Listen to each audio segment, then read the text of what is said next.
Bikin suatu yang baru agama nggak boleh. Bikin kelompok, bikin firqah, bikin ajaran. Seperti ajaran tarekat, ajaran tasawuf. Islam nggak pernah mengajarkan.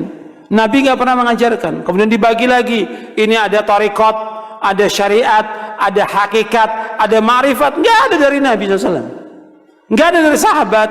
Ini sesuatu yang muhdats, yang baru dalam agama, yang Nabi nggak contohkan. Nggak ada. Nggak ada tarekat, syariat, hakikat, ma'rifat. Maka kata para ulama dalam tasawuf itu awalnya bid'ah dan akhirnya zindiq. Awalnya bid'ah karena Nabi nggak contohkan, sesuatu yang baru dalam agama, akhirnya zindiq. Karena ketika dia sudah membagi menjadi 4 golongan itu, 4 tingkatan, nanti kalau sudah sampai kepada hakikat ma'rifat, kata mereka sudah nggak ada beban syariat lagi.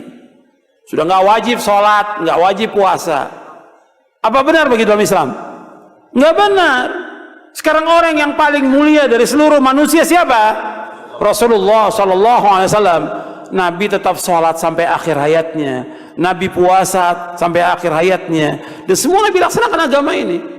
Sebagaimana Allah berfirman di akhir surah Al-Hijr, wa'bud rabbaka hatta ya'tiyakal yaqin. Beribadah kamu kepada Allah sampai datangnya al-yaqin. Maksudnya al-yaqin al-maut, kematian.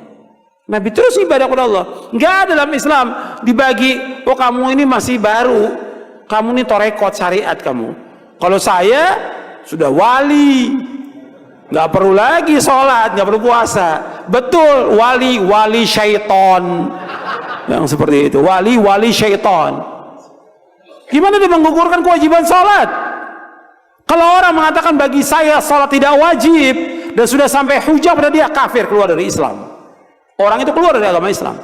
Kalau dia mengatakan bahwa puasa Ramadan nggak wajib bagi saya karena saya sudah mencapai derajat wali, kafir, keluar dari Islam.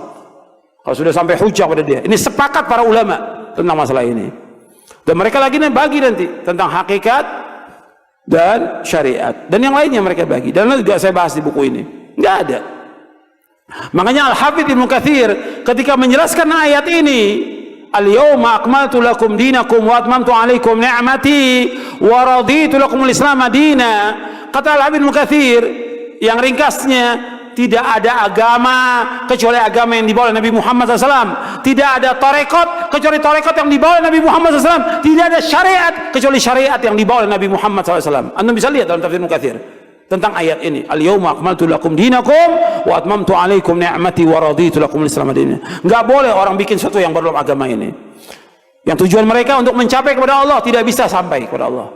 Semua firqah, semua golongan, semua yang baru yang dibuat oleh manusia tidak akan sampai kepada Allah kecuali dengan apa yang dilaksanakan Rasulullah SAW dan para sahabatnya, baru akan sampai kepada Allah Taala. Itu penjelasan para ulama. Harus jelas dan tegas disampaikan kepada umat ini supaya umat tidak sesat.